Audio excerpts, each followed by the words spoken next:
Hi price Lord, எல்லாரும் நல்லா இருக்கிறீங்களா? அன்பு தேவ பிள்ளைகளே, நீங்கள் கர்த்தருக்குள் சுகமாக இருப்பீர்கள் என்று சொல்லி கர்த்தருக்குள்ளாக நான் விசுவாசிக்கிறேன். சரி, இன்றைய தினத்துல கர்த்தர் சொன்ன ஒரு காரியம் என்னன்னா, அநேக தேவனுடைய பிள்ளைகள் ஒரு காரியத்தை அவர்கள் மறந்து போகிறார்கள். சிலர் சொல்லுவாங்க, நீங்க ஞாபகம் இருக்கா, இந்த காரியம் இந்த காலத்திலே நடந்திருந்தால் அது நலமாய் இருந்திருக்கும். இப்போ காலம் தாழ்ந்து காலங்கள் எல்லாம் போய் இது நிறைவேறி என்ன பிரயோஜனம் பிரதர் என்று சொல்லி சொல்லுவார்கள். சிலர் சொல்லுவார்கள், ஐயோ, இப்படியாக உலகத்தில் காரியங்கள் சட்டத்திட்டங்கள் இருக்கிறதே, அப்படி இருக்க இந்த காரியம் இனி எப்படி நடக்கக்கூடும் என்று சொல்லி சொல்லுவாங்க. உலகத்தின் சகல சட்டத்திட்டங்களுக்கும் இயற்கையின் சகல அந்த காரியங்களுக்கும் மேற்பட்டவராய் இருக்கிறவர் நம்முடைய தேவன்.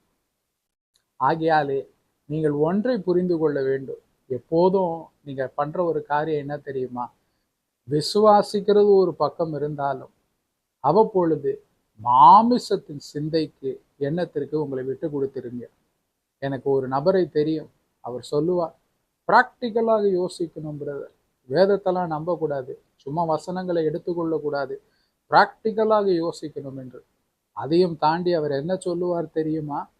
வேதத்தை அப்படியே நான் நம்பிவிடக்கூடாது, வேதத்திலே போட்டிருக்கிற காரியங்கள் எல்லாம் தேவன் எந்த நபரோடு பேசினார், எந்த கால திட்டத்திலே அவர் பேசினார், அது அவர்களுக்குரியதாய் இருக்கிறது என்று சொல்லி. எப்படிப்பட்ட ஒரு பிசாசின் கட்டு பார்த்தீங்களா? எப்படிப்பட்ட ஒரு பிசாசின் பொய் பார்த்தீங்களா? வேதத்துல தாவீதிற்கு ஆண்டவர் சொன்ன வாக்கு தத்தங்கள், ஆபிரகாமுக்கு சொன்ன வாக்கு தத்தங்கள் எல்லாம் நமக்குரியவர்களாய் கிறிஸ்துவுக்குள் ஆம் என்றும் ஆமேன் என்றும் இருக்கிறது. அப்படி இருக்க அவர் சொல்லுவார் விதமாய். ஆகையாலே பிள்ளைகளை, ஒரு காரியத்தை நீங்கள் கற்றுக்கொள்ள வேண்டும். உலக சட்டத்திட்டங்கள் இப்படி இருக்குது, கட்டாயம் எனக்கு நான் இந்த விஷயத்துல மாட்டிக்கொள்ள போகிறேன், இப்படியாக ஒரு பிழையை செய்து விட்டேன் என்று சொல்லுகிறீர்களா? அப்படிப்பட்ட பிள்ளைகளுக்காய் விசேஷமாய் ஆண்டவர் இடைப்படுகிற ஒரு காரியம் என்னவென்றால், நீங்கள் கர்த்தரிடத்திலே முழு மனதாய் விட்டு கொடுத்து உங்களை நீங்கள் அவரிடத்துல அவருடைய பாதத்திலே சரணடைங்கள்.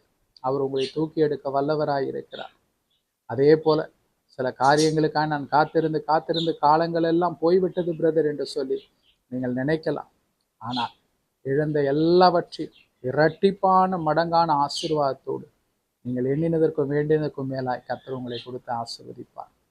கர்த்தருக்கு முன்பாக ஒரு பரிசுத்த இருதயத்தோடும் பரிசுத்த சிந்தையோடும் நீதியிலே நீங்கள் எப்போதும் நடப்பீர்களானால், அவருடைய வார்த்தைகளை கைக்கொள்வீர்களானால், கர்த்தருடைய வார்த்தைகளுக்கு பயந்து நீங்கள் முழுவதுமாய் அப்படியே அவர் வார்த்தையின்படி ஜீவிப்பீர்களானால், கட்டாயம் கர்த்தர் உங்களை கைதூக்கி எடுக்க வல்லவராய்